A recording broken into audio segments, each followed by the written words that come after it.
नमस्कार सबको। नमस्कार मुहूर्त नमस्कार सर, नमस्कार सर। नमस्कार सर, नमस्कार सर, नमस्कार सर, नमस्कार। मुहूर्त क्लास का हम लोग सहपाठी है। सही है। जी जी। आपने एडवांस वाला भी किया हुआ है क्या कोर्स? हाँ, एपीए किया है। एपीए किया है। मैं अभी कर रहा हूँ साथ साथ, पिछला बैच चल रहा है मेरा। एपीए तो चाहिए 17 में है एपीए तो सर। हाँ, नहीं है। एपीए तो चाहिए चाहिए, लेकिन मुहूर्त भी जरूरी है 17 में है। क्योंकि 17 में है सर। हाँ 17 में। एपीए चलिए सर, मैं भी एपीए आपके मुहूर्त साथ हूँ। मैं भी मुहूर्त एपीए 18 में हूँ सर। अच्छा 18 में। एपीए 18 में हूँ। अच्छा, जो अभी शुरू हुआ है मुहूर्त लेटेस्ट। लेटेस्ट जो शुरू है, हाँ हाँ, शुरू तीन हुआ। क्लास हो गए उसके। हाँ हाँ हाँ, ठीक है। ओके। नहीं, वह तो ये एडवांस जुलाई तो करना जून जरूरी महीना। है। मैं और राजीव जी एक ही ग्रुप में हैं। अरे बदलानी जी आ अभी गए, नमस्कार। नमस्कार सर, नमस्कार। सही है। अभी और जो अपने ग्रुप का एपीए कोई नहीं है? हाँ, हमारे ग्रुप से और कोई नहीं आया इसमें। हाँ नहीं, वो क्या मुहूर्त में पंचांग और मुहूर्त को समझना थोड़ा सा अलग ही है, वो उससे नहीं अपन समझ सकते एडवांस से। मुहूर्त हाँ भी नहीं, बहुत जरूरी होता है। हाँ यूट्यूब में तो बहुत कुछ देखा हुआ, लेकिन जब तक गुरुजी से नहीं समझो तो नहीं नहीं, कुछ क्लियर। बैठता ही नहीं। हाँ, हाँ नहीं, वो सबसे कहीं ना पहले कहीं तो समय जो है, डाउट रह जाता है। कहीं ना कहीं डाउट हम्म, रह जाता है। मेरे ख्याल से सबसे पहले समय जो है वो तो मुहूर्त से ही पता चलेगा ना, उसके हाँ बाद में फलित होता है। ना फल नहीं, वो नहीं है एक्चुअली। क्या है कि कोई नमस्कार भी आप लोगों को। प्रणाम गुरु जी, नमस्कार प्रणाम गुरु जी। नमस्कार गुरु जी। प्रणाम गुरुजी। प्रणाम चरण स्पर्श गुरुजी। प्रणाम गुरुजी। प्रणाम नमस्ते गुरुजी। प्रणाम गुरुजी। प्रणाम प्रणाम प्रणाम गुरुजी। प्रणाम सर। प्रणाम अनुराधा जी। प्रणाम प्रणाम गुरुदेव। प्रणाम प्रणाम रविंद्र कुमार जी। कैसे है गुरुजी आप? बस बढ़िया, गुरुजी बहुत प्रणाम। बढ़िया। प्रणाम प्रणाम। नमस्ते गुरुजी। नमस्ते नीलम जी, आप भी। लास्ट चलिए, क्लास अच्छी अटेंड नहीं कर पाई थी गुरुजी, क्योंकि कोई ऑफिस बात नहीं, बहुत ही, कोई बात तो आज नहीं। इसलिए अच्छा नमस्ते है। गुरुजी। हाँ, बहुत बहुत धन्यवाद। तो गुरुजी प्रणाम। प्रणाम प्रणाम। क्या हाल चाल है शर्मा जी? प्रेम प्रकाश जैन जी, क्या हाल चाल? बढ़िया गुरुजी। चलिए, तो क्योंकि अपने ही लगते हैं कि वो परिवार जन के लोग हैं, पिछले क्लास में थे, यहाँ भी हैं, तो अच्छा लगता है। पिछला क्लास रामनवमी का हो गया तो इसीलिए नहीं हुआ, का हमने कहा चलो एक क्लास नहीं होगा, सब आनंद मनाए, अगले क्लास से शुरू करेंगे, ठीक है ना। तो सबसे पहले तो आप लोगों का बड़ा ही वेलकम है, और इतना बताना चाहेंगे कि धैर्य से क्लास को लेंगे, अपना धैर्य जो है वो बनाए रखें। आप पूछेंगे धैर्य किस बात के लिए कह रहे हैं गुरुजी, पहले से ही डरा रहे हैं। डराने की बात नहीं है। क्या है कि बहुत कुछ जैसा है वैसा ही प्राप्त कर लेना, उसका कोई मीनिंग नहीं है उसका कोई लॉजिक नहीं बता सकते, ठीक है ना। तथा बहुत कुछ चीजों को रखना पड़ता है, ठीक है ना। बहुत कुछ चीजों को, जैसे नक्षत्र को है, योगों को है, करण है, ये बहुत कुछ ऐसे चीज होंगे जिसको कि रखना पड़ेगा, समझ गए। तो उसके लिए भी तैयार रहना है। और दूसरा, मन में ये भाव रखना है कि जितना सामान्य समाज में मुहूर्त की जरूरत है, जितना सामान्य समाज में मुहूर्त की जरूरत है, उतना ज्ञान आपको मिल जाएगा। अब आप कहेंगे कि राम मंदिर का उद्घाटन वाला ज्ञान दे दीजिए, तो वो ज्ञान नहीं मिल पाएगा। क्लियर मैं बताता हूँ, आगे अगर संभव हुआ तो वो ज्ञान भी देने का प्रयास करूंगा, लेकिन उसके लिए बड़े उत्कट विद्वान की जरूरत है, ठीक है ना। और उतनी विद्वता मेरी नहीं, मैंने भी प्रथमा, मध्यमा और आचार्य और शास्त्री नहीं किया। मैं मैट्रिक, 12th और ग्रेजुएशन इस सीरीज से पढ़ा हुआ हूँ। तो जो संस्कृत से ही अपना बचपन से गुजारता रहा और संस्कृत में ही रमा रहा, वैसे लोगों के पास, वैसे विद्वानों के पास बहुत सारा ज्ञान अभी भी है। और हमने पहले ही कहा है कि हम ज्ञान को शास्त्रों से प्राप्त किए हैं, गुरु की बड़ी कृपा नहीं रही हमारे ऊपर, या हम किसी को गुरु नहीं बना सके। यहाँ मेरा अहंकार नहीं था, समय का और उचित गुरुओं का नहीं मिल पाना कारण रहा। चलिए ठीक है, कोई बात नहीं, लेकिन हम लोग उतना जरूर कर लेंगे कि 16 संस्कारों के विषय में बता देंगे, यात्रा के विषय में बता देंगे, और किसी भी तरह का मुहूर्त का निर्णय आप ले पाएंगे। लेकिन वो 32 सेकंड का मुहूर्त और वो 85 सेकंड का जो मुहूर्त होता है, इसके लिए हम आप लोगों से क्षमा मांगेंगे, तत्काल उसका जानकारी हमको नहीं है। इतना पता है, उसको आप लोगों को पढ़ाने के क्रम में ढूंढने का प्रयास करेंगे। इतना पता है कि प्रत्येक दिन, प्रत्येक नक्षत्र का, जैसे प्रत्येक होरा का समय होता है, सोमवार की होरा, मंगल की होरा, बुध की होरा, वैसे अलग अलग समय के ऊपर नक्षत्र आदि का भी प्रभाव होता है।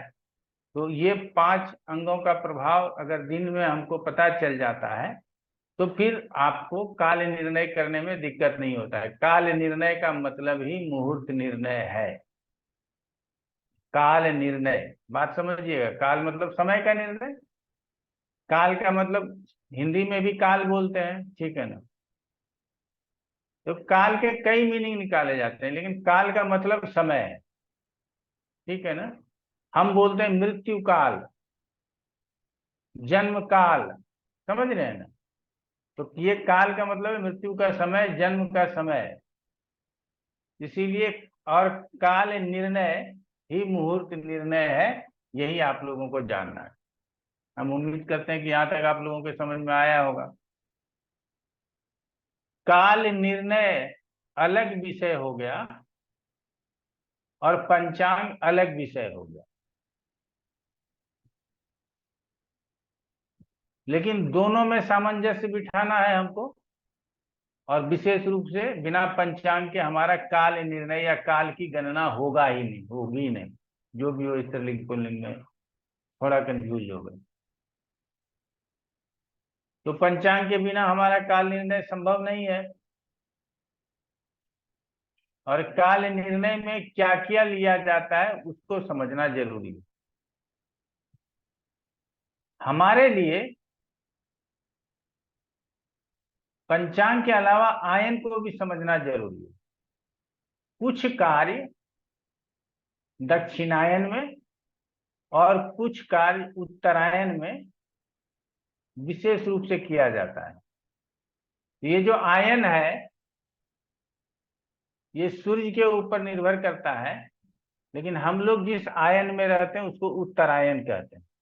हम लोग उत्तरायण में रहते हैं, नॉर्थ हेमिस्फेयर शायद यही बोलते हैं, ठीक है ना। क्या अगर आप लोगों में से किसी को अंग्रेजी का नॉलेज है तो बता सकते हैं? नॉर्थ हेमिस्फेयर ही बोलते हैं ना, ठीक है। जी गुरु जी सर उत्तरी गोलार्ध। यस सर, यस उत्तरी सर। गोलार्ध, ठीक है, बढ़िया। तो हम लोग उत्तरी गोलार्ध में रहते हैं। तो अब कहेंगे कि क्या उत्तरी गोलार्ध वालों के लिए अलग और दक्षिणी गोलार्ध वालों के लिए अलग पंचांग होना चाहिए? तो होना चाहिए, लेकिन इस पे कार्य नहीं हुआ है। कुछ कार्य हुआ जिसको काम चलाओ बता देते हैं। अमेरिका वाले यदि पूछते हैं कि हमारे यहाँ छठ व्रत कब होगा, तो यहाँ के 9.5 घंटा आगे पीछे उनका छठ व्रत करा देते हैं, ठीक है ना। मोटा मोटी यही टाइम हम आगे हैं 9.5 घंटे, तो हम उसको अपने व्रत के 9.5 घंटे पीछे कर देते हैं। लेकिन क्या होता है, वो लोग हिंदुस्तान के ही रीति रिवाज को मान करके और वहां भी उसी समय सूर्यार्घ्य वगैरह दे लेते हैं। चलिए, व्रत है, मनाना चाहिए। तो इसमें ज्यादा किंतु परंतु करने की जरूरत नहीं है। भगवान का नाम लेने के लिए समय निर्धारित करना जरूरी थोड़ी है, कभी भी लिया जा सकता है। सबसे पहला तो ये हो गया। लेकिन किसी विशेष कार्य के लिए यदि हम समय का निर्धारण, उचित समय का निर्धारण कर लेते हैं, काल निर्णय कर लेते हैं, मुहूर्त गणना कर लेते हैं, तो हमारे लिए उचित होता है। और कार्य की संपन्नता की गारंटी के साथ साथ जिस कार्य के लिए गया उसके पूर्णता की भी गारंटी होती है, ठीक है ना। कि एक तो जिस समय आप यज्ञ के लिए तिथि निर्णय हुआ, मुहूर्त निर्णय लिया गया, यज्ञ प्रारंभ हो गया, पहला जो वो मुहूर्त लिया गया है वो इसलिए लिया गया कि यज्ञ शांति पूर्वक संपन्न हो जाए। पहला मीनिंग उसका ये होता है। और दूसरा मीनिंग होता है जिस कार्य हेतु यज्ञ किया गया वो कार्य भी संपन्न हो, ठीक है, वो कार्य भी पूरा हो, उस कार्य में भी कोई परेशानी नहीं हो। जैसे विवाह हेतु मुहूर्त निकाला गया तो पहले विवाह में कोई परेशानी नहीं हो। विवाह के दिन में आप समझते हैं कितना भाग दौड़ होता है, लोग इधर जा रहे हैं उधर जा रहे हैं, कभी भागते रहते हैं। उपनयन होता है, उपनयन में भागते रहते हैं, लेकिन किसी को कोई चोट चपेट दुर्घटना कोई ऐसी बात ना हो जिससे कि हमारे विवाह में कोई अड़चन पैदा हो। तो सबसे पहले तो वैवाहिक कार्य जो हो रहा है वो सुख पूर्वक खुशी पूर्वक संपन्न हो जाए, और उसके बाद जो हमारा वैवाहिक जीवन है वो भी निर्विघ्न रूप से चलता रहे। इसीलिए मुहूर्त का निर्णय करना जरूरी है। तो जिस तरह से जिसके पत्रिका में मांगलिक दोष होता है या और किसी भी तरह की बात होती है, तो हम लोग क्या कहते हैं कि पत्रिका का मिलान करना बहुत जरूरी होता है। तो जिस तरह से पत्रिका का मिलान करवा करके आप चाहते हैं शादी करें ताकि वैवाहिक जीवन सुखपूर्वक गुजरे, उसी तरह से यदि आपके पत्रिका में किसी भी तरह का दोष यदि वैवाहिक जीवन में दिखाई दे तो पत्रिका मिलाने के साथ साथ उचित विवाह मुहूर्त में ही शादी करना होता है, ठीक है। इस बात का ध्यान रखें। अगर कोई इसके बाद भी जल्दबाजी करने के लिए आता है तो हम अपने तरफ से मुहूर्त देना बंद कर देते हैं। आप कहीं और जाकर के मुहूर्त ले लीजिए, ऐसे स्थिति में हम मुहूर्त देने में सक्षम नहीं। ठीक है, कई लोगों को मैंने इस तरह से बताया। अब हमारे एक अच्छे क्लाइंट थे, लेकिन उसको कई ज्योतिषियों ने भटका रखा था। वो पूछते थे इस दिन हम राजस्थान से निकलेंगे, यहाँ दिल्ली पहुंचेंगे, दिल्ली में हमको किस दिन का टिकट, किस समय का टिकट लेना है, हवाई जहाज में बैठेंगे तो बीच वाला रो लें या विंडो सीट लें या बगल वाला रो में बैठे, बात समझिएगा। तो वो किस सीट पे बैठे ये यहाँ तक वो पूछा करते। मैंने कहा इतना नॉलेज हमको नहीं है, हमने आपको मुहूर्त निकाल के दे दिया, आप भगवान का नाम लीजिए, यात्रा कीजिए। अब सीट बीच वाला मिल रहा है या खिड़की वाला मिल रहा है ये हमको नहीं पता है, ठीक है ना। तो कोई उसको दिन रात भटकाता रहता था। बाद में वो बोला हमारे गुरुजी तो ये पहन के जाना, तो ये करना, बीच वाला सीट लेने का प्रयास करना, इस बार शीशे की तरफ बैठने की जरूरत आपको नहीं है ना। तो बहुत ज्यादा जो है, घर से निकलोगे तो पहले बायां टांग बाहर निकालना, तो ये सब जो है तो कई प्रकार की बात उसको, तो वो मुहूर्त देखता ही नहीं, उसको कोई मुहूर्त से लेना देना नहीं था। उसको तो यजमान को इतना बात बता देना था कि उससे बड़ा कोई पंडित ही ना हो, ठीक है ना। तो कई लोग इस प्रकार के प्रोफेशन को अपनाते हैं। तो आप लोग तो हमारे साथ पढ़ रहे हैं, तो हमको उम्मीद है कि ऐसे प्रोफेशन को नहीं अपनाएंगे। तो मैंने उसको एक दो बारी डेट दिया ही नहीं, नहीं गुरुजी आप डेट नहीं देते। मेरे जो पागल हो जाए उसको दवा की जरूरत है या डेट की जरूरत है? आप अपना इलाज कराओ पहले जाके, हमसे मुहूर्त मत मांगो। आप 1100 रुपये देते हो, मैं मुहूर्त देता हूँ। बीच में बैठोगे, सर ऊपर करके बैठोगे, पैर नीचे करके बैठोगे, ये क्या जरूरी है? कौन से कलर का कपड़ा पहन लूं, कोई चीज हाथ में बांध लूं, क्या खा के निकलूं? तो इतना करने का जरूरत नहीं है। हाँ, खाने पीने का कुछ विचार किया गया है, वो हम आप लोगों को पढ़ा देंगे, दिक्कत नहीं है। लेकिन मैंने बताया कि वो कितना बीमार हो चुका था इस मामले में कि उसको इतना जरूरत पड़ता। तब आगे बढ़ते हुए सबसे पहले आप लोगों को ये बताना चाहेंगे कि मुहूर्त आप लोगों ने जाना 2 घटी का होता है मैक्सिमम। अब 2 घटी का मुहूर्त का निर्धारण हम करेंगे जो 48 मिनट का होगा। कभी कभी 2 घटी में से कुछ मिनट या सेकेंड को शुभ मानकर ग्रहण किया जाता है, उसको सूक्ष्म मुहूर्त कहते हैं, जिसके विषय में अभी हम जानकारी देने में सक्षम नहीं है। मुहूर्त को विशेष रूप से समझने के लिए पंचांग के पांचों अंगों को समझना है हमको, उत्तरायण और दक्षिणायन को समझना है, मास और ग्रह की स्थिति को समझना है। तो अब ये मास और ग्रह की स्थिति ये क्या है? तो जिन लोगों ने हमसे पिछले साल वास्तु पढ़ा होगा, अगर किसी ने पढ़ा होगा तो कोई बात है, अगर किसी ने पढ़ा है तो हाथ ऊपर करें, नहीं पढ़ा है तो कोई बात नहीं। वास्तु में हम पहले मास का चयन करने के लिए कहते हैं कि कार्तिक मास अच्छा है, माघ मास अच्छा है, ठीक है ना। पहले वहां मास का चयन होता है, इसलिए, और ये विशेष रूप से वास्तु में ही होता है। तो जहां जरूरत होता है वहां मास का चयन करते हैं।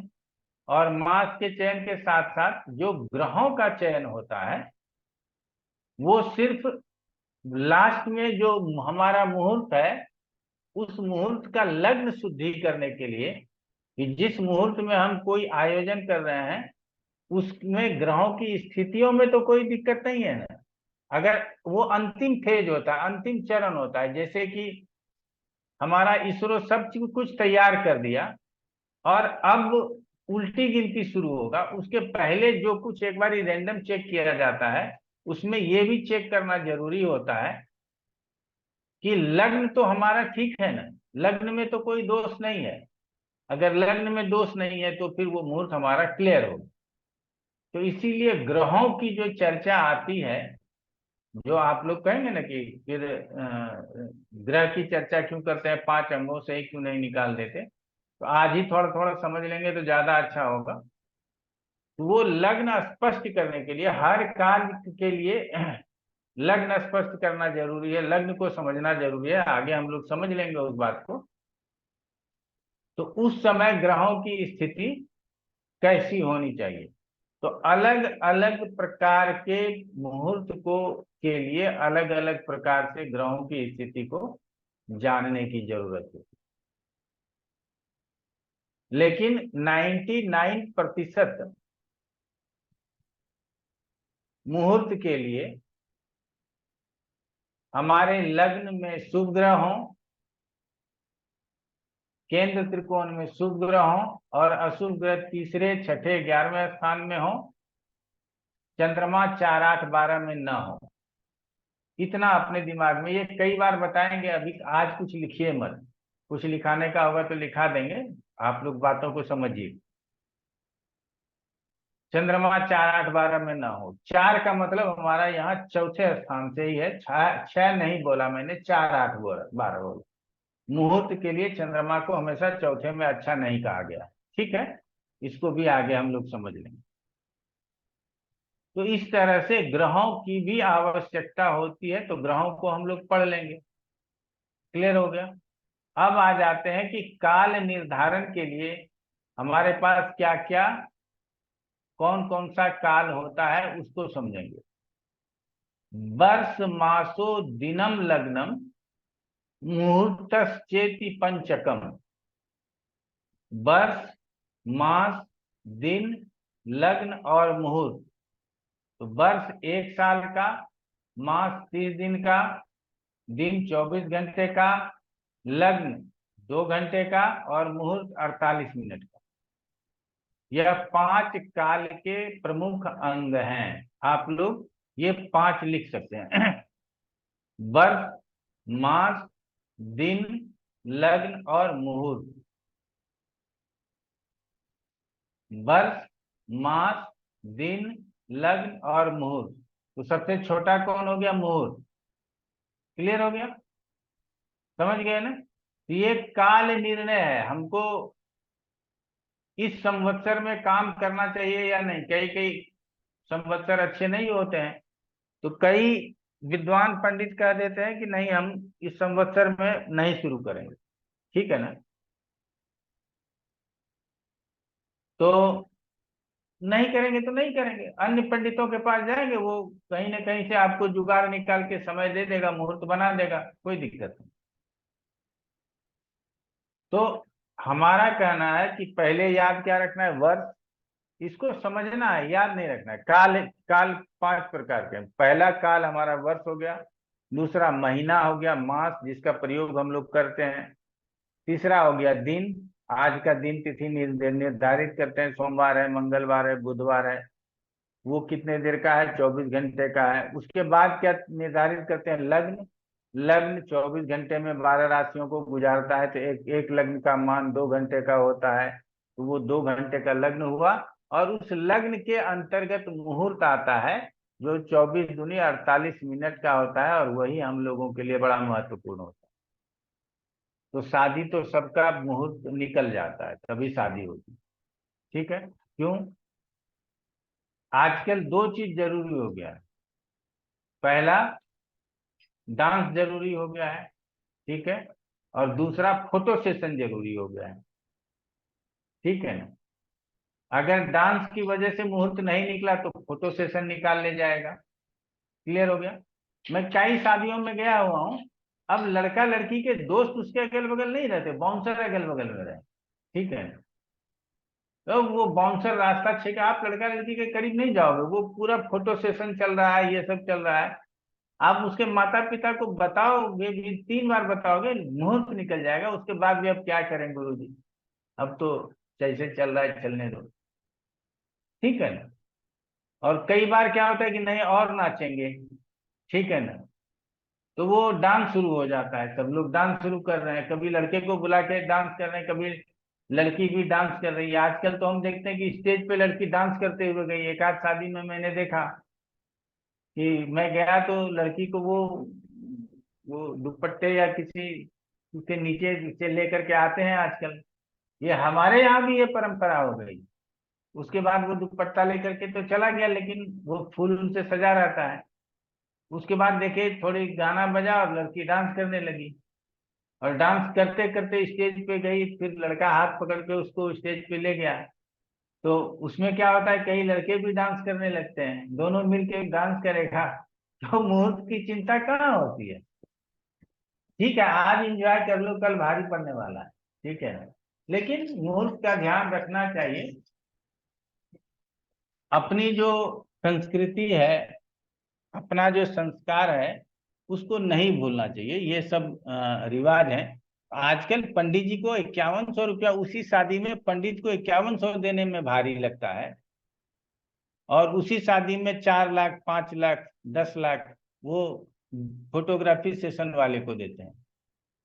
अभी तो मैं बड़ा आश्चर्यचकित रह गया कि हमारे भतीजे का शादी था अभी फरवरी में, आप लोगों को पता ही होगा, एक आध दिन में अब्सेंट किया था।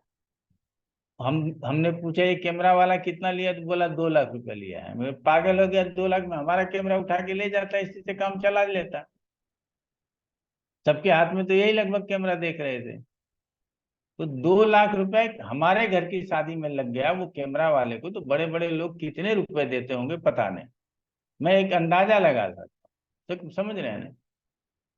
तो होना चाहिए, चलिए थोड़ा समय आप लोगों का ले लिए, तो होना चाहिए। ये नहीं कहते हैं कि डांस नहीं हो, ठीक है ना, ये नहीं कहते हैं कि फोटो सेशन नहीं हो, वो भी जरूरी है, याददाश्त मेमोरी हमारा जिंदा रहे, वो जरूरी है, लेकिन वो भी समय पर होना चाहिए।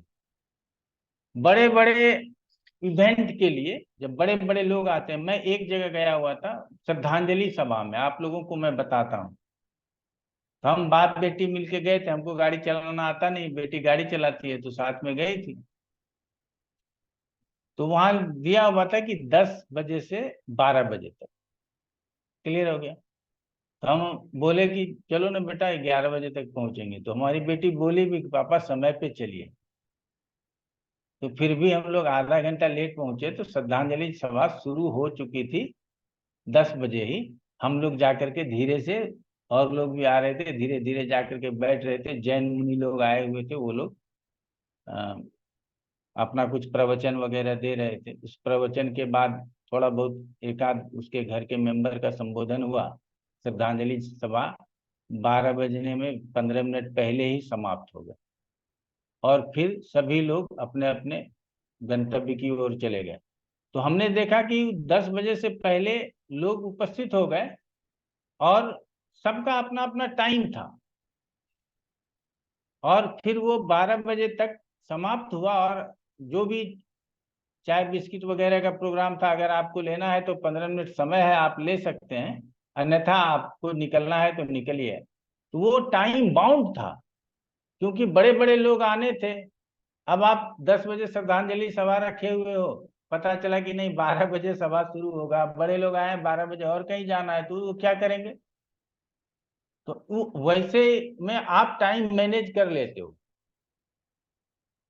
बड़े बड़े शादियों में भी टाइम मैनेज हो जाता है, लेकिन जो ये बीच के लोग हैं ना, ये लोग नहीं कर पाते हैं। तो इसीलिए इन लोगों के लिए ये ज्यादा सुझाव है हमारे तरफ से, आप लोग भी दीजिएगा जो भी आए, कि जो भी करें मुहूर्त में शादी प्रारंभ करवा लें, इतना जरूर ध्यान दें। तो चलिए यहाँ तक हम लोगों ने समझ लिया। तो यहाँ पे क्या है, वर्ष मासो दिनम लग्नम मुहूर्तश्चेति पंचकम कालस्यांगनी मुख्यानि प्रबलान्युत्तरोत्तरम पंच श्वेतेषु शुद्धेषु समय शुद्ध उच्यते मासो वर्ष भवम दोषम हंति मास भवम दिनम लग्नम दिन भवम हंति मुहूर्तम सर्वदूषणम तस्मात् शुद्धि मुहूर्तस्य सर्व कार्येषु सस्यते। अब ये कहा जा रहा है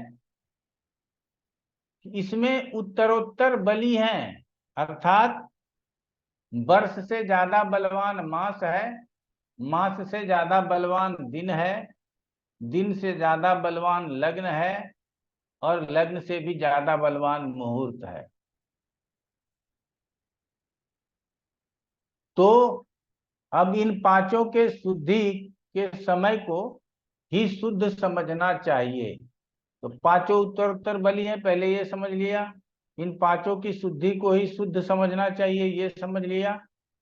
अब कहता है यदि मास शुद्ध हो जाए, यदि महीना हमने अच्छा पकड़ लिया, तो वर्ष को शुद्ध करने की जरूरत नहीं है, अब वर्ष को हम छोड़ सकते हैं। अर्थात मास शुद्ध हो जाने पर वर्ष का दोष नष्ट हो जाता है। यदि दिन शुद्ध हो गया, यदि हमने तिथि निकाल लिया, दिन निकाल लिया, तो मास का दोष नष्ट हो जाता है। और यदि लग्न शुद्ध हो गया, तो वो जो दिन का दोष होता है कि आज का तिथि ये है, आज का तिथि वो है, तो उसका दोष वो नष्ट हो जाता है। और यदि मुहूर्त सिद्ध हो गया, तो लग्न का दोष भी नष्ट समझा जाता है। इसीलिए महर्षियों ने मुहूर्त शुद्धि का विशेष महत्व कहा गया है। आप लोगों ने समझ लिया। वर्ष नहीं देखना यदि माह क्लियर हो, माह नहीं देखना यदि दिन क्लियर हो, दिन नहीं देखना यदि लग्न क्लियर हो, और लग्न भी नहीं देखना यदि मुहूर्त क्लियर हो। क्लियर हो गया। और बिना इस सब के मुहूर्त पे पहुंचना संभव नहीं है, इसीलिए सबको धीरे धीरे लेकर के आना पड़ेगा। ये 5 स्टेप बाय स्टेप तरीका है जिसको हमको शुद्ध करने की जरूरत थी। तो वो जो शुद्ध करने के क्रम में जो हमारा मुहूर्त आया, वही मुहूर्त सबसे श्रेष्ठ है, और उसी में जो कार्य करेंगे वो हमारे लिए श्रेष्ठतम कार्य होगा। तो यहाँ भी आप लोगों ने समझ लिया। फिर से दोहरा देते हैं, मास यदि शुद्ध कर लिया तो वर्ष को नहीं देखना, दिन शुद्ध कर लिया तो मास को नहीं देखना, लग्न शुद्ध कर लिया तो दिन को नहीं देखना, और मुहूर्त शुद्ध कर लिया तो लग्न को नहीं देखना। लेकिन वर्तमान समय में क्या हो रहा है कि मुहूर्त के बाद लग्न लिया जाता है। लग्न की शुद्धि मुहूर्त के बाद ली जाती है। और कई विद्वान, चूंकि मैं आपको अभी ये क्लियर नहीं बता सकता हूं कि वो जो लग्न शुद्धि करते हैं ना, वही 28 सेकेंड का, 35 सेकेंड का, 1 मिनट का, 1.5 मिनट का शुद्ध करते हैं, जिसकी वजह से कहते हैं कि ये सूक्ष्म मुहूर्त निकाला गया है। मुहूर्त तो जब भी निकलेगा तो 48 मिनट का निकलेगा ही निकलेगा, समझ रहे हैं ना। लेकिन जब मुहूर्त को लग्न शुद्धि करने लगता है कि नहीं, इसमें ये यहाँ नहीं होना चाहिए, इसमें ये यहाँ नहीं होना चाहिए, इसका नवांश ऐसा होना चाहिए, तो उसको शुद्ध करने में जो और क्लोजली टाइम मैनेज करते हैं, उसी को सूक्ष्म मुहूर्त बोला जाता है, या और कुछ होगा तो आगे हम लोग समझेंगे। तो यहाँ वर्तमान समय में हमने आपको अभी बोला है कि ग्रहों का विशेष महत्व होता है, और ग्रहों का महत्व वही लग्न शुद्धि के लिए होता है। तो अब लग्न शुद्धि करने के बाद मुहूर्त शुद्ध होता है, तो इसका मतलब यह है कि हम 2 घंटे में से 48 घंटा निकालना है, तो नवांश आदि भी D1 के बाद D9 का वैल्यू है, तो D9 हमारे शुभ ग्रह की राशि हो जाए, 6ठे 8वें 12वें की राशि नहीं हो, वही फॉर्मूला है। केंद्र त्रिकोण में शुभ ग्रह हो, 6ठे 8वें 12वें में जो है सो शुभ, क्या नाम कहते हैं, 6ठे 8वें 12वें में जो है सो तीसरे 6ठे 11वें में अशुभ ग्रह हो, ठीक है ना। तो ये सब चीज हम लोगों को लेना है। क्लियर हो गया यहाँ तक? तो ये यहाँ तक आप लोगों ने समझ लिया होगा, हमको उम्मीद है कि यहाँ तक में कोई दिक्कत नहीं है। अब भाई ये 5 अंग 6 अंग जब हम ज्योतिष के पढ़ते हैं, वेदांग के पढ़ते हैं, इन 6 अंगों में से ज्योतिष सबसे मूर्धन्य है, महत्वपूर्ण है, ठीक है ना, क्योंकि यही सभी कुछ को स्पष्ट करता है। मैं बड़ा दुखी होता हूं, अभी 2 दिन पहले फिर एक लोगों का 1.5 घंटे का स्पीच सुना, जिसने कि ज्योतिष के बारे में बहुत बुरा भला कहा, ठीक है ना। तो कहा क्या कर सकते हैं। और उन्होंने बहुत लोगों को कोड करके भी कहा कि ये रामदेव ने ये बोला है, जगत गुरु जग्गी ने ये बोला है। सबका कोड काट काट के क्लिप भी थोड़ा थोड़ा लगाया था। तो 2012 में दुनिया खत्म हो जाएगी ऐसा भविष्यवाणी किया गया था, नहीं हुआ। तो ये जो ज्योतिष है ये पाखंड है। तो आप लोगों का 1 मिनट समय लेंगे, 2 मिनट अपना दुख इजहार करने के लिए। यदि ये पाखंड है तो वेद पाखंड है, फिर वेदांग की बात ही नहीं होनी चाहिए। शिक्षा, कल्प, निरुक्त, छंद जिसकी बात होती है उसी के अंतर्गत जहां ज्योतिष आता है, तो आप सबको मानने के लिए तैयार हो, ज्योतिष को मानने के लिए तैयार नहीं हो। आपके किसी भी विषय की चर्चा वेद, पुराण, उपनिषद के बाद आता है, और हमारे पुराण में जब आप स्कंद पुराण जाएंगे तो पूरा गणित की गणना भरी पड़ी है ज्योतिष के लिए। आप लोग निकाल के पढ़ के देखिएगा। नारद पुराण उल्टा के देखिए कितना ज्योतिष भरा पड़ा है। अब मैं जो ज्योतिष प्राप्त करता हूँ वो इन पुराणों से प्राप्त करता हूँ। अब ये होरा पराशर शास्त्र और फल दीपिका ये अब पीछे रह गया। तो वो जो स्कंद पुराण का 6 वॉल्यूम है रियल में, ये गीता प्रेस का तो 2 ही वॉल्यूम में आ जाता है, या 1 ही वॉल्यूम में इतना मोटा, सबसे मोटा स्कंद पुराण है। तो उसने उसमें क्या पागलपन है? सबका खोपड़ी खराब है, गन्ना लिख के रखा है, और आप खड़े हो जाते हैं, मुंह उठा करके बोल देते हैं कि ज्योतिष बकवास है, ये पाखंडियों का काम है, ये है वो है। तो फिर कभी कभी लगता है कि क्या यही काम कर रहे हैं? लेकिन नहीं, अगर हम खुद इस चीज के लिए लोगों को प्रश्रय दिए हैं कि वो बोल रहा है, नहीं तो एक बोलता एक आदमी। और हमारा धर्म ही इतना लिबरल है, हमारे धर्म के ही लोग हमारे खिलाफ बोल देते। आज आप वेदांग ज्योतिष को गलत बोल रहे हैं, और आयुर्वेद सही कैसे है? पतंजलि का योग सही कैसे है? शिव योग सही कैसे है? तो चलिए कोई बात नहीं है। और ऐसे ऐसे विद्वान लोग बोलते हैं, और कुछ कुछ कारण नहीं है, अपना धंधा चल जाए, अपना धंधा चल जाए बस। तो आप बड़ा धंधा चलाते हो, यहाँ छोटे छोटे ज्योतिष छोटा छोटा धंधा कर लेते हैं, ठीक है ना। लेकिन यहाँ ज्योतिषियों को परवाह नहीं है, उसको भेड़ चाल चलना है, जो जी में आना है वही बोलना है। इसीलिए एकता नहीं है, लोग एक होकर के अपने ज्योतिष को बुलंद नहीं कर सकते।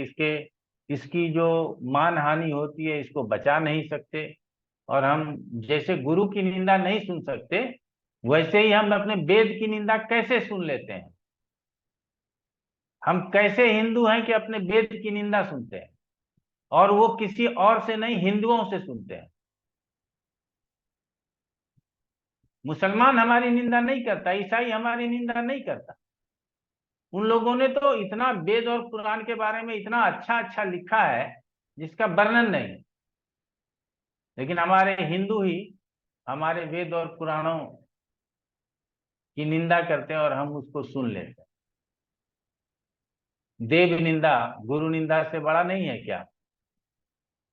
इसको इस निंदा के अंतर्गत नहीं आना चाहिए क्या?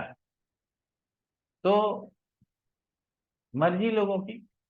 बड़ा मतलब आप लोगों को नहीं बता सकता हूं कि जब इनको सुनता हूं, समझता हूं, तो कितना कष्ट होता है अंदर, वर्णन नहीं।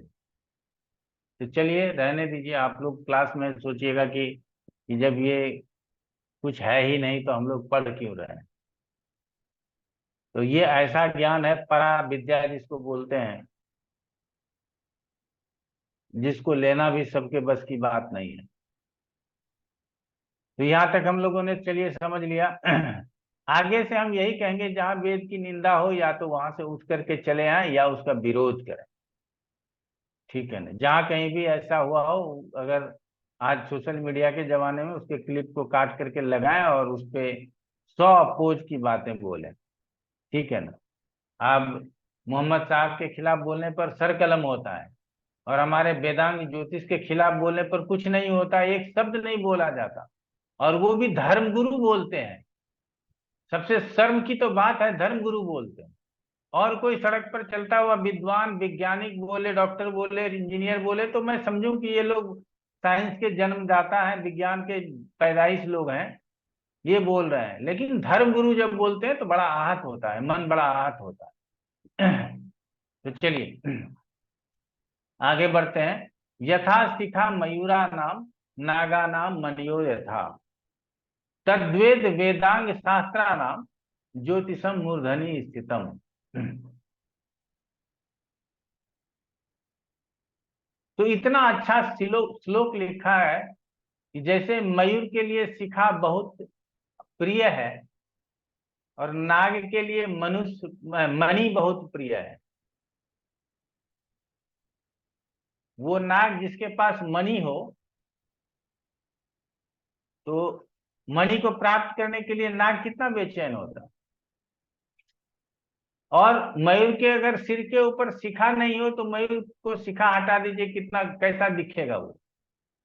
उसकी शोभा बढ़ाता है मयूर की शिखा, और नाग की शोभा बढ़ाता है वो मणि।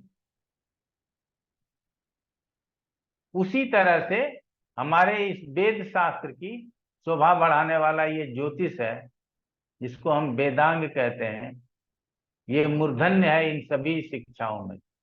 मैं इसीलिए आप लोगों के पास थोड़ा सा अपने संवेदनाओं को व्यक्त किया कि जहाँ ऐसा लिखा हुआ है कि यद्वेद वेदांग शास्त्रा नाम ज्योतिषम मूर्धनि स्थिताम, यह जो वेद है उसमें से जो मूर्धन्य है वही ज्योतिष है। और तब हमारी हालत ये है। चलिए कोई बात नहीं, हम रोग से मरेंगे या चोट से मरेंगे ये जरूरी नहीं है, ये पता नहीं है, ये निश्चित नहीं है। लेकिन ये निश्चित है कि हम जन्म लिए हैं इसलिए मरेंगे। समझ रहे हैं।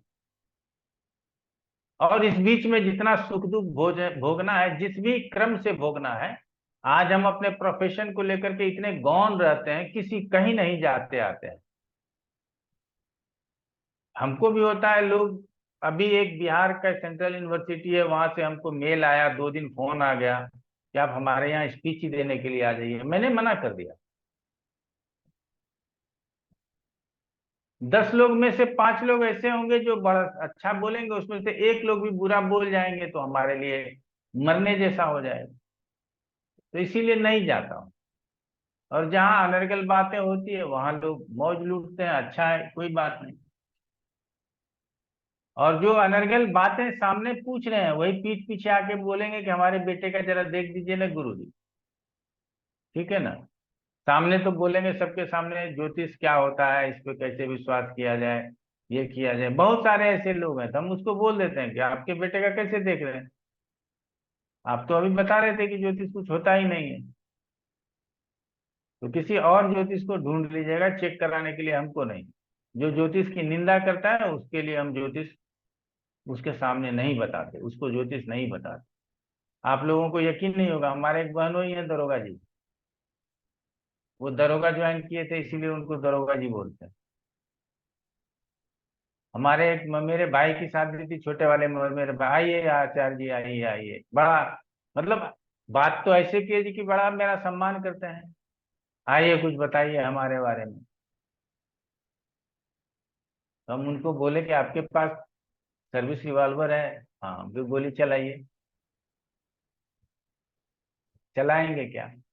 तो नहीं, ये तो नहीं होगा। हमने कहा तो मैं जहां खड़ा हूं वहीं बताना शुरू कर दूं। अगर मेरा प्रोफेशन ज्योतिष है और आप जहां बैठे हैं वहां अपने रिवॉल्वर से गोली नहीं चला सकते। जबकि आपको सिर्फ ये सरकार का है, 2-4 गोली फायर कर लेंगे, वहां जाके लिख देंगे बदमाश के पीछे फायर किया, झूठ बोल देंगे। लेकिन हम किससे झूठ बोलने जाए? और ये कौन सा समय है और कौन सी स्थिति है जहां आप कहते हैं कि ये मेरे बारे में बताइए? और वो आज तक तरस रहे हैं कि उनको मैं ज्योतिष बताऊं। नहीं बताता मैं। तो हमारे इसमें लिखा गया है कि वेद में जितने भी हैं उसमें से सबसे मूर्धन्य जो है वो ज्योतिष है, और आप और हम इसकी गरिमा को देख रहे हैं। तो हमने कहा ना कि जब हम आए थे यूट्यूब पे, तो हम सोचे थे कंटेंट मेरे पास इतना है और पढ़ाएंगे। जिसने हमको इस राह पे लाया उसका मतलब था कि मसाला दे दीजिए गुरुजी, खूब चलेगा, आप टेंशन मत लीजिए। मैंने उसका साथ छोड़ दिया और कहा कि इतना कंटेंट डालेंगे कि लोग पागल हो जाएंगे। लेकिन हमको लगा कि आज लगता है कि नहीं, हम ही गलत हैं। आज के जमाने के हिसाब से कंटेंट की जरूरत नहीं है, कमिटमेंट की जरूरत है कि आप कितना झूठ बोल सकते हैं, कितना लोगों को इधर उधर में डाल सकते हैं और अपने काबू में कर सकते हैं। चलिए कोई बात नहीं, तो आगे बढ़ लेते हैं। तो अब पंचांग की चर्चा कर देते हैं आप लोगों के सामने।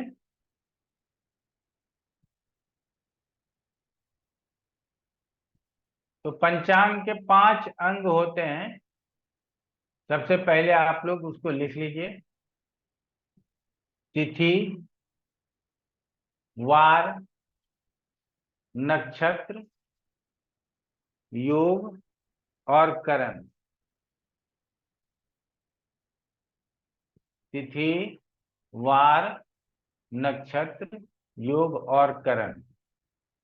तो हम जो ये 5 प्रकार के काल और इस काल के 5 अंग के साथ से 7 ग्रहों की गणना हमें आनी चाहिए। किसको लेकर के? मुहूर्त निर्णय को लेकर के। इतना हमको जरूरी है आना। क्लियर हो गया? तो हम आज कम समय है, 1-1.25 घंटा मैक्सिमम क्लास आप लोगों का लेंगे, इससे ज्यादा लेंगे नहीं। मुहूर्त का क्लास इतना ही काफी है। तो थोड़ा ज्ञान दे देते हैं और थोड़ा कुछ ऐसा टिप्स दे देते हैं जो रोज जानिए और कल से प्रयोग शुरू कर लीजिए। ठीक है? तो टीवी पर पंडित लोग आते हैं, आज पूर्व दिशा में जाना वर्जित है, दिशाशूल है। तो आज हम लोग दिशाशूल को समझ लेते हैं। पंचांग भी पढ़ेंगे। दिशाशूल समझने के लिए हमको नंदा भद्रा रिक्ता पूर्णा की जरूरत नहीं है, करण की जरूरत नहीं है। इसीलिए हम लोग दिशाशूल पढ़ सकते हैं और समझ सकते हैं। इसीलिए दिशाशूल पढ़ेंगे। किस दिशा में किस दिन यात्रा करना उचित है और किस दिशा में किस दिन यात्रा करना उचित नहीं है। क्लियर हो गया? कई प्रकार दिशाशूल है, नक्षत्र शूल है, कई प्रकार के शूल लगे रहते हैं। धीरे धीरे धीरे हम लोग पढ़ने का प्रयास करेंगे।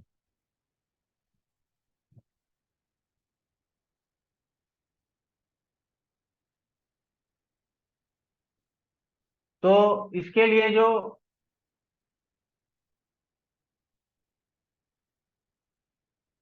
श्लोक बताया गया है, सनो चंद्रे त्यजेत पूर्वाम, अर्थात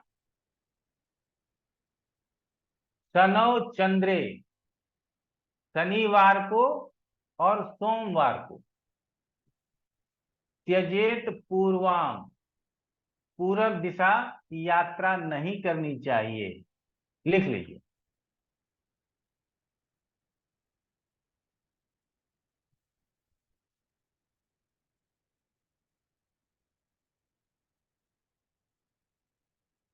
तो सनो चंद्रे त्यजेत पूर्वाम, दक्षिणा च दिशम गुरो, और गुरुवार के दिन दक्षिण दिशा की यात्रा नहीं करनी चाहिए। गुरुवार को दक्षिण दिशा में दिशाशूल होता है। सूर्य शुक्रो पश्चिमायाम, सूर्य शुक्रो पश्चिमायाम, अर्थात रविवार को और शुक्रवार को पश्चिम दिशा की यात्रा नहीं करनी चाहिए।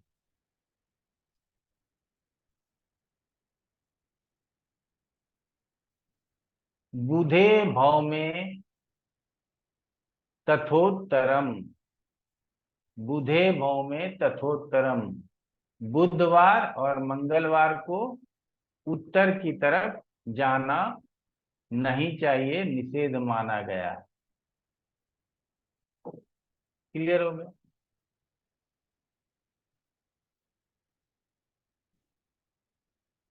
तो सबसे पहले इतना सा ही याद रखना, इससे ज्यादा याद रखने की जरूरत नहीं। समझ गए? इससे ज्यादा याद रखने की जरूरत नहीं। तो हमने क्या लिखाया? पूर्व दिशा में किस दिन नहीं जाना चाहिए? क्या पूर्व दिशा के लिए वर्जित दिन बताइए। शनि शनिवार शनिवार और Sunday सोमवार। and Monday. जी, इसमें तो कोई दिक्कत नहीं है। हमको लगता है कि आप लोग सब लोग समझ गए हैं। जी गुरुजी। तो ये श्लोक नवी श्लोक हमारे जो नोट्स जाएंगे ना, उसमें श्लोक चले जाएंगे, इसीलिए श्लोक आप लोगों ने नहीं लिखा तो कोई बात नहीं है, ये लिख लीजिए जो हमने आप लोगों को लिखाया कि इस बार में इस दिशा में नहीं जाना। अगर जाना पड़ गया गुरुजी तब क्या करेंगे? समझ गए ना? आजकल तो अरे भाई मत जाओ ना, कल चले जाना, क्या दिक्कत?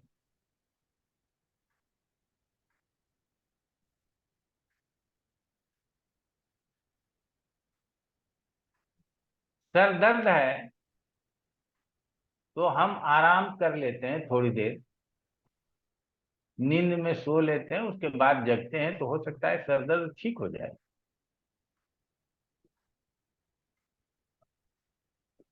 हमारे घर में विपरीत समस्या है। हमारे पत्नी को माइग्रेन है, सर दर्द है, तो उसको ख्याल आ गया कि अब मेरे सर में दर्द है, ये ठीक नहीं होगा। वो दवा पर दवा लेगी, कभी कभी ओवरडोज ले लेती है, और उसके बाद फिर इंजेक्शन लेने के बाद ही ठीक होगा। और मुझे कभी कभी पढ़ाने के बाद ज्यादा प्रेशर हो गया, अगर सर थोड़ा भारी हो गया या और, तो घर जाते हैं, खाना खा के पहले सो जाते हैं कि अगर सुबह भी दर्द रहा तो नाश्ता करने के बाद कोई दवा लेंगे, ठीक है। बुखार लगता है कि आने वाला है तो रात में सो जाते हैं कि अगर सुबह बुखार फिर से दिख गया तो दवा ले लेंगे, क्योंकि अब तो 3 दिन पहले लोग नहीं खाना पीना बंद कर देते थे, 3 दिन बुखार से तपने देते थे। ज्यादा बुखार हो जाए तो सर पे पट्टी पड़ता था। ज्यादा भूख की अपेक्षा करेंगे तो मिल्क बिस्किट आता था, वही मिलता था, मिल्क बिकीज करके आता था, वही मिलता था। और वो भी ये नहीं कि पूरा डब्बा खा जाइए, 2-4 बिस्किट मिलता था। और जब बुखार पूरा, और उसमें जय जय मतलब जौ के तरह एक पौधा होता है जय, उसका बार्ली बनता था, बार्ली करके मार्केट में मिलता था डब्बे में बार्ली, वो बार्ली खिलाया जाता था। जैसे अभी आपको मैगी मिलता है और ओट्स मिलता है, तो वैसे बार्ली का डब्बा आता था, टीन के डब्बे में बार्ली आता था, उसको भी खिलाया जाता था। मैं भी बचपन तो उसी में गुजरा है, ये नहीं कहूंगा कि बचपन में मैंने कई बार वो बार्ली खाया बुखार होने। 3 दिन के बाद जब बुखार समाप्त हो जाता था तो चावल गीला करके दिया जाता था, नमक चावल, और वो भी पुराना चावल दिया जाता था ताकि पचने में कोई दिक्कत नहीं हो, क्योंकि 3 दिन से तो पेट में कुछ गया ही नहीं है। बुखार का एक टेबलेट नहीं दिया जाता, ऐसा नहीं है कि उस समय पैरासीटामोल नहीं चलता था। और ना डॉक्टर को बुलाया जाता था, गांव में डॉक्टर होते थे, हमारे गांव में दिलबरन डॉक्टर और मणिकांत डॉक्टर थे। मतलब डॉक्टर मणिकांत और डॉक्टर लिनवरन नहीं बोल रहा हूँ, क्यों? क्योंकि वो लोग एमबीबीएस नहीं थे, गांव के डॉक्टर थे, इसीलिए मणिकांत डॉक्टर थे। वो आते तो वो दवा दे देते, लेकिन उसको बुलाया ही नहीं जाता था कि नहीं बुखार है ऐसे ठीक होगा। सर्दी जुकाम बुखार है, घर आराम आपको मिल जाता था, कहीं नहीं जाना, बाहर नहीं जाना है, बिस्तर पे पड़े रहना है, आपका केयर होता था कि आप पानी मांगेंगे तो आपको पानी मिलेगा, देख लोगे शरीर ज्यादा गर्म हो गया है तो पट्टी डाल देंगे, सर में दर्द हो रहा है तो थोड़ा ठंडा तेल हल्का मालिश कर देंगे, ज्यादा नहीं लगाएंगे। आप पैर पटकते रहो, कोई पैर नहीं दबाएगा, उस समय दबाना नहीं है। इस तरह का नियम होता था तो ठीक हो जाता था, लेकिन आजकल प्रतीक्षा नहीं करते। तो करना चाहिए, अगर आपके पास समय हो तो करना चाहिए, और यदि प्रतीक्षा नहीं करते हैं तो परिहार लिख लीजिए। जिसका परिहार है, इसका मतलब जिसका उपाय है, तो वो उपाय करके जाइएगा तो ज्यादा अच्छा है। तो उपाय दो प्रकार का बताया गया है।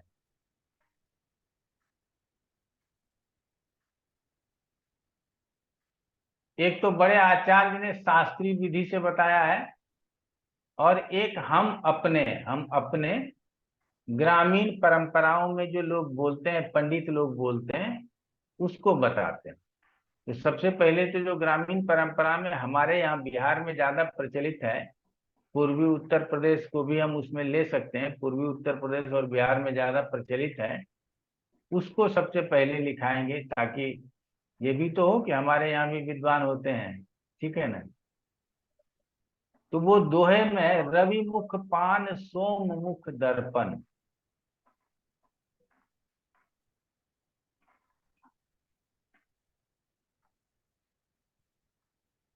तो यदि रविवार को पश्चिम की यात्रा करनी ही पड़ रही है तो रविवार को क्या कर लीजिए, पान खा लीजिए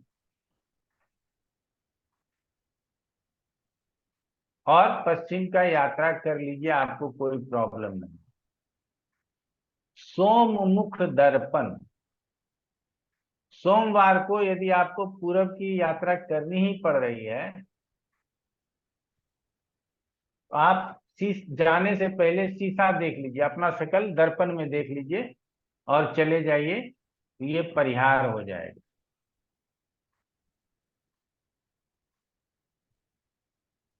और मंगल को गुड़ करिए अर्पण, यदि मंगलवार को मंगलवार को कौन सा दिशा वर्जित है, उत्तर दिशा। उत्तर दिशा। मंगलवार को यदि उत्तर दिशा में जाना भी पड़ जाए आपको, कि जरूरी है उत्तर दिशा जाएंगे ही मंगलवार को, तो गुड़ खा करके निकलिए। उसके बाद कहा गया है बुधे धनिया, अगर बुधवार को भी उत्तर दिशा में जाना है तो धनिया ले लीजिए। बिफे जीरा, गुरुवार, तो गुरुवार को कौन सा दिशा है बताइए, दक्षिण।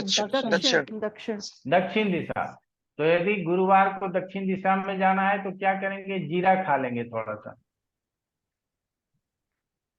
शुक्र कहे मोहे दधी का पीरा, शुक्रवार को जो दिशा है पश्चिम दिशा है, उस दिशा में जाना ही पड़ा तो हम थोड़ा दही खा लेंगे। और कहा गया है कहे शनि अदरक पाऊं,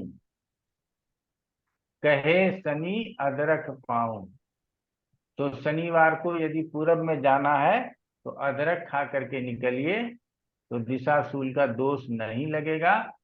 कहे शनि अदरक पाऊं, सुख संपत्ति निश्चय घर लाऊं, और यात्रा से सुख संपत्ति लेकर के कुशल पूर्वक वापस लौटूं।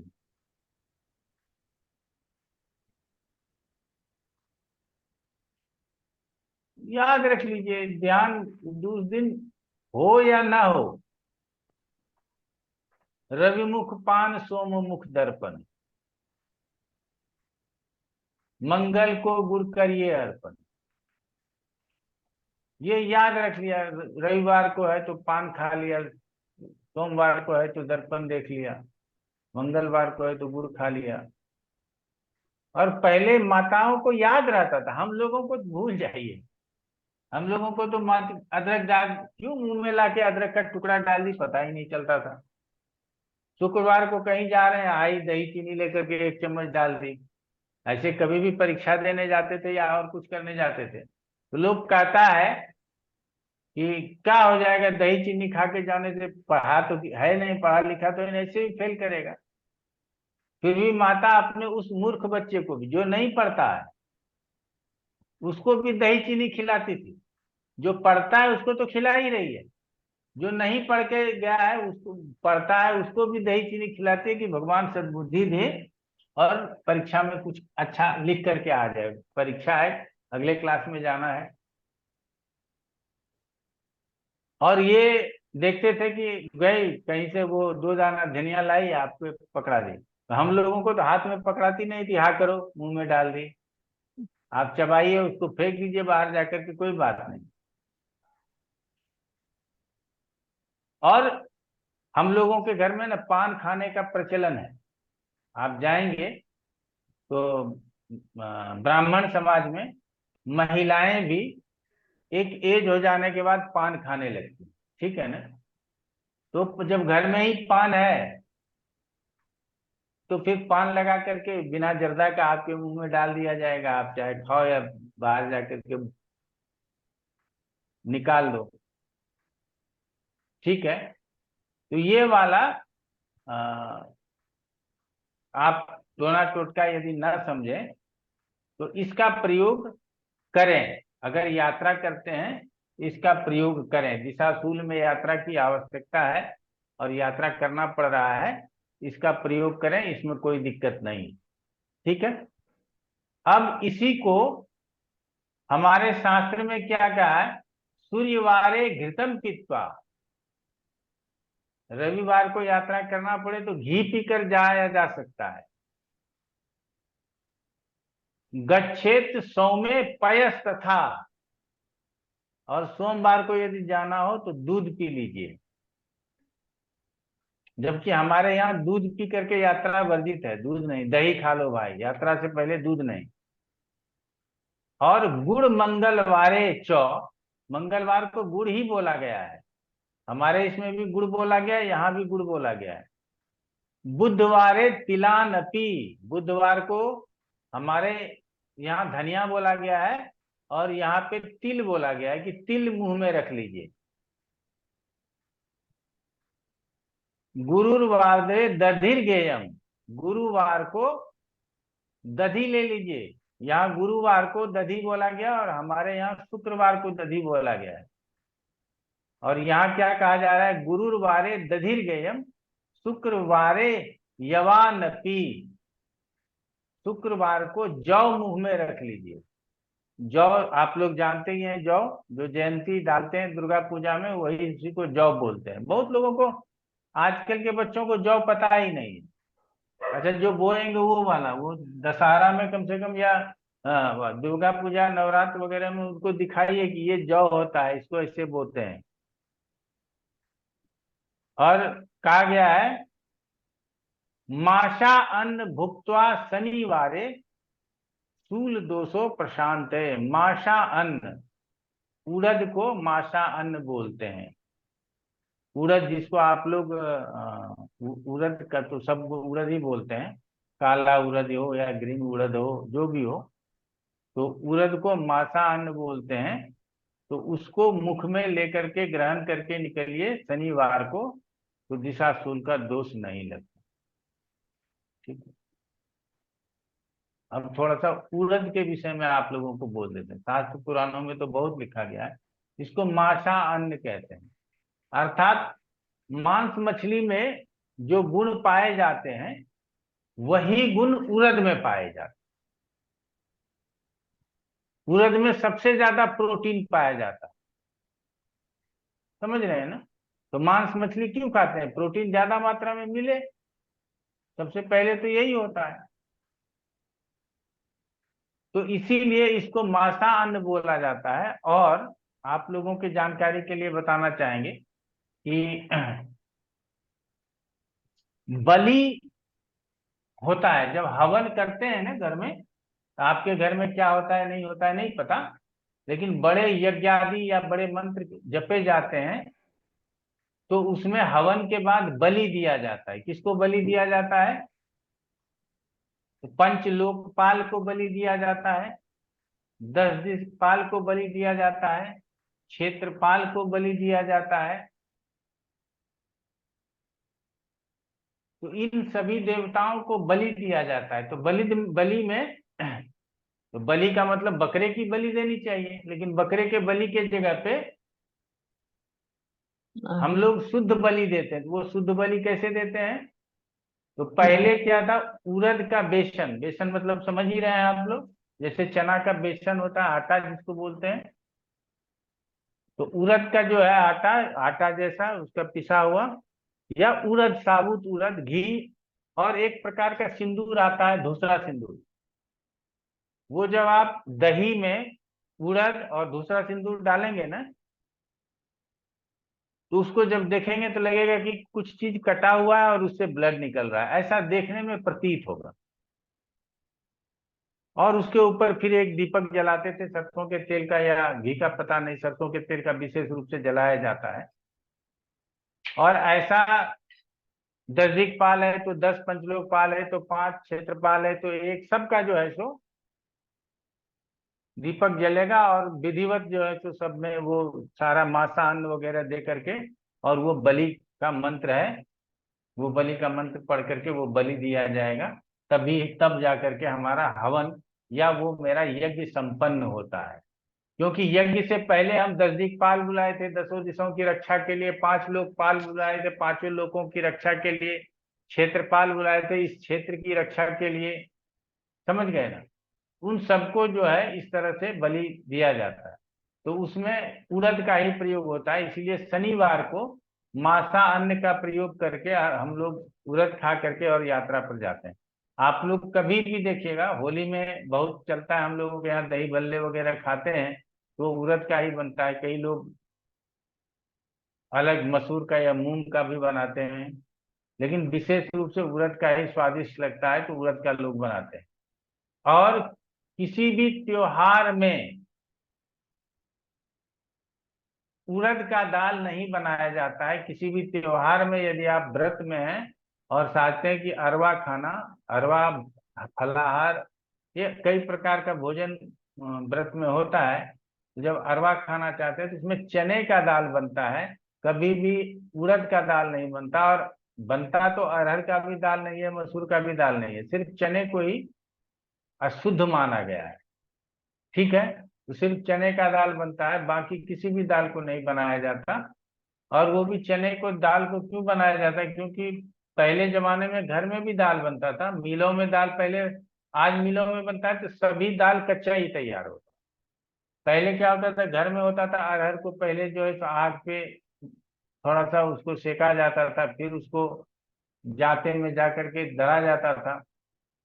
तो उड़द के लिए भी वही प्रक्रिया। तो वो जो सेक दिया गया तो वो उबल गया या पहले से उसमें सेक पड़ गया तो वो अब शुद्ध नहीं रहा। और चना का दाल ऐसे ही डायरेक्ट चना पीस लिया जाता था, चने के दाल में कोई भूजना उजना का कोई जरूरत नहीं पड़ता था। तो इसीलिए चने के दाल को शुद्ध माना गया है। तो व्रत त्योहार आदि में चने के दाल खाए जाते हैं। समझ गए ना? तो उड़द का परहेज किया जाता है, उड़द का दाल नहीं खाया जाता है। हमारे यहाँ कोई व्रत होगा तो उसमें बैगन नहीं खाया जाएगा। तोरी जिसको बोलते हैं ना, तोरी, तोरी का बलि पड़ता है अष्टमी के दिन हमारे यहाँ। मतलब तोरी, अब बलि तो बकरे का बलि हमारे यहाँ नहीं पड़ता, तो क्या होता है ना, तोरी में 2 पैर लगाए, वो अरहर का डंडा लगाया, उसको बकरा बनाया, समझ गए, उसके उधर ये रहा और उसको काटा, फिर उसकी सब्जी बन गई, सब कोई प्रसाद में खा लिया। हमने बलि के रूप में दिया, वो सांकेतिक बलि जिसको बोलते हैं वो दिया। तो कई जगह कई तरह का प्रयोग होता है, तो इसीलिए अलग अलग होता है। तो हम लोग क्या नाम कहते हैं, मासा अन्न का प्रयोग जो हमने आपको बताया, ये भी समझ लीजिए, आगे बहुत कुछ समझने का बात होगा। आज हम अपने तरफ से यही क्लास को संपन्न मानेंगे। आरपी शर्मा जी बताएं, क्या प्रश्न आ गया आपके दिमाग में? बहुत देर से आपका हाथ खड़ा है। सर एक्चुअली ये जो आपने श्लोक बोले और वो जो था वो जरा व्हाट्सएप पे डलवा देंगे सर, बड़ा अच्छा लगा। मतलब वो ये जो श्लोक था, हाँ हाँ नोट तो कर ही लिया, लेकिन वो हाँ। थोड़ा अच्छा लगता है सर, जो थोड़ा सा समझ सकते हैं तो। कल कल मैं कोशिश करता हूँ, जी सर, मैं जी सर, खुद ही टाइप करके लिखना है और उसको भेजना है, तो मैं जी भेज सर। दूंगा आपको, चिंता मत। नहीं तो गुरुजी उसकी फोटो भेज देना, उससे मतलब सब आगे। हाँ, जैसा भी होगा वैसा कर, ठीक है ना। असीम सेन जी, इसमें ज्यादा प्रश्न नहीं चलेगा, बोलिए। गुरुजी, आप जो आज में पढ़ाए उसमें दो क्वेश्चन है। आप बताया था चंद्र फोर्थ भाव में अच्छा नहीं माना जाता है, तो ये 8 भाव में 12 भाव में तो समझ गया, लेकिन फोर्थ भाव में अच्छा किसी तरह का अच्छा नहीं माना जाता है। अशुभ फल देते हैं ना कि वो अशुभ आरोप अशुभ है फल और देते हैं, अच्छा नहीं माना गया। आप इसको, हमने कहा बहुत चीज रटना पड़ेगा, आप इसको रट लीजिए कि चतुर्थ में अच्छा नहीं माना जाता। माने जस्ट और लाइक दूसरा 8 भाव में दूसरा 12 प्रश्न भाव में बोलिए। जैसे 8 भाव में 12 भाव में जैसे फल देगा, फोर्थ भाव में ऐसे ही फल देगा। जी हाँ। अच्छा, दूसरा कुछ पता था लग्न भाव जो शुद्ध कैसे होता है, वो थोड़ा एक बार बताइए। क्या लग्न? लग्न शुद्ध होता है ना, वो कैसे शुद्ध शुद्ध होना चाहिए। अभी तो हम पुंसवन संस्कार भी नहीं पढ़ाए, आप लग्न शुद्धि कहाँ पहुंच गए। ना आप बताए ना अभी तो वर्ष से लग्न शुद्ध। हम इसीलिए बोले यहाँ कम क्वेश्चन कीजिएगा। अभी तो हमने पुंसवन, जो गर्भ में भी बच्चे रहते हैं ना, उसके भी संस्कार नहीं पढ़ाए आपको। आप लग्न शुद्धि पे चले अच्छा, गए, ये तो समाप्त होगा क्लास, तब बताएंगे, ठीक है ना ना। लग्न शुद्ध का बात हुआ इसलिए पूछा। ठीक है, आप बाद में बताएंगे, कोई बात नहीं है। हाँ, मैं चाहता हूँ कुछ डाउट रहना नहीं चाहिए, वही बात नहीं है। डाउट नहीं रहना चाहिए, हमने पहले ही आपको बताया है कि लग्न शुद्धि हाँ और मुहूर्त, इसमें आजकल हाँ। मुहूर्त पीछे रह गया है, लग्न शुद्धि आगे हो गया है, जबकि लग्न शुद्धि को हमेशा पीछे चलना है। तो इसको आगे अच्छा, बताएंगे, कई बार लग्न शुद्धि बता चुके हैं, आगे और बताते रहेंगे, कोई बात नहीं। योगेश जी, प्रणाम सर। प्रणाम प्रणाम। सर जब सर आप मेरे प्रश्न दोस्त। करें तो, अगर आपका प्रश्न करते समय यदि आपका वीडियो ठीक काम कर रहा है तो वीडियो ऑन करें, ये क्लास में नियम बना करके चलें। सर मेरा वीडियो अब आ गया सर। हाँ बिल्कुल। सर मेरे दो तीन छोटे छोटे क्वेश्चन है।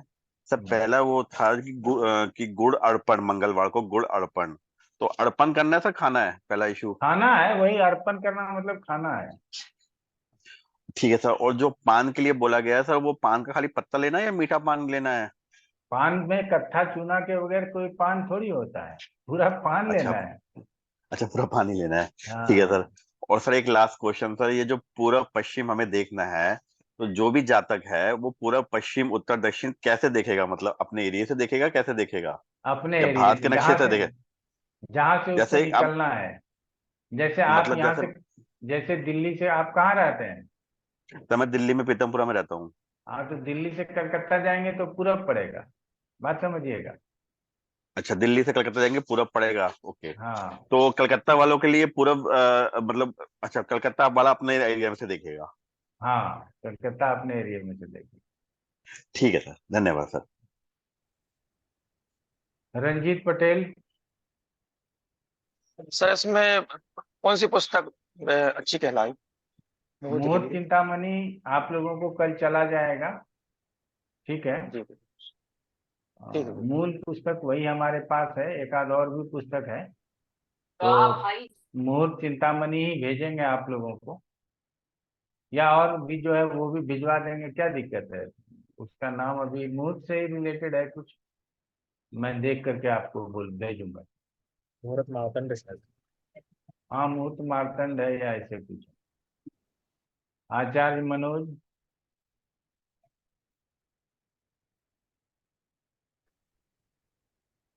गुरु जी प्रणाम। गुरु प्रणाम। जी, में जैसे 4, 8, 12 ये मोक्ष का स्थान है, तो हाँ, तो इसीलिए 4, 8, 12 तो मोक्ष का स्थान है ही। इसीलिए चंद्रमा वर्जित होता है जी। हाँ, ऐसा है ना कुछ ना, और? ऐसा कुछ हमको नहीं पता। 8, 12 में हम देखिए क्या है कि चतुर्थ स्थान सुख का स्थान है, वहां यदि चंद्रमा छीन का चला जाएगा तो भी हमारे सुख में दिक्कत करेगा।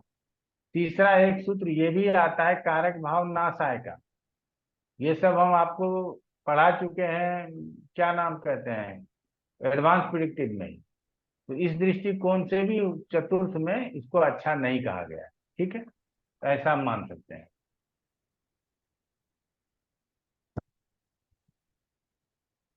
चलिए, हम उम्मीद करते हैं कि आप लोगों को धीरे धीरे अच्छा लगने लगेगा। दीप्ति, कैसा लगा क्लास? गुरुजी अच्छी क्लास थी। बाहर डिस्टरबेंस बहुत आ रहा है, कोई वो यात्रा, शोभा यात्रा कुछ निकल रही है घर के बाहर से, तो बहुत हल्ला आ रहा है। अच्छा, कोई बात नहीं, ठीक है, चलो। तो आज इतना ही रखते हैं, फिर मिलते हैं अगले क्लास में बुधवार को। नमस्कार। नमस्कार। प्रणाम प्रणाम गुरुजी। गुरुजी प्रणाम। प्रणाम प्रणाम।